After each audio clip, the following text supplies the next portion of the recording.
You know, you're a boss at work, and you've got employees that they got 30 minutes to take a lunch break, and they normally take 45 or an hour, and there's always this excuse or that excuse. And you have a problem getting them to just take the 30 minutes they're given so that you can get the work you need done. Or maybe they continually show up every day 10 minutes late, and you don't know what to do about it. And maybe you think if you just tell them, well, if you'll show up on time every day for a month, I'll give you a $100 bonus. You see what's lacking here with you as a boss? Yeah. Now, let's say you're a parent, and your children are 4 or 5 years old, and every time you come in from the time you walk in the house, there are toys laying everywhere. They're not putting their toys up when they're done playing with them.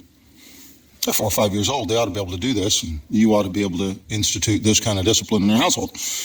You know, but they don't. And you're just so frazzled, and your wife's so frazzled.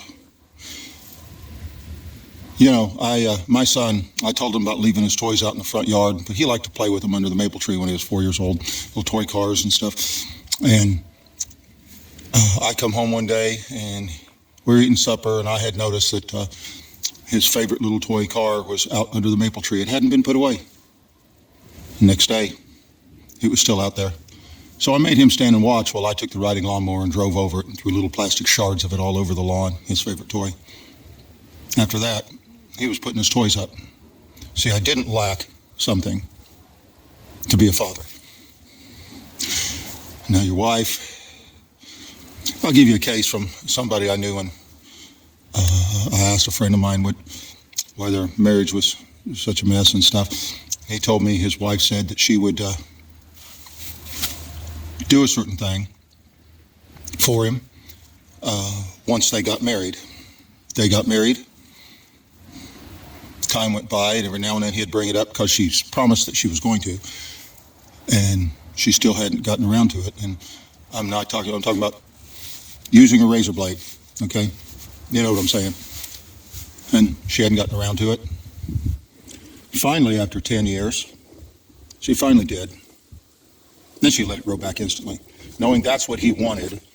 And she said, when we get married, I'm going to do that for you. And it took her 10 years to get around to doing it, which proves she wasn't committed to him. She didn't desire him to be happy. She had her own little world, which totally defies her standing at the altar before God and saying, I do. But he couldn't get his hands on this, and he let it just, because he couldn't grab the reins on it and make stuff happen in his marriage. His marriage ended up falling apart. He didn't have the something to be the husband. Let's go back to being a father. You have a child, and they violate your household rules, and you're quick to spank them. If they're a boy. But when you're daughters, you're rather reluctant about that. You're afraid to spank your daughter, and your daughters pick up on that. By the time they're 2, they pick up on that, and they play you. And they learn to be manipulative little bitches when they're that young. And that's what they grow up to be. You are destroying the marriage she's going to have by turning her into the monster of a wife somebody else is going to have to deal with, because you won't whip her like you whip your sons. Hey, if the crime is the same, the punishment should be the same. What's the matter with you? What are you lacking as a father? Just really.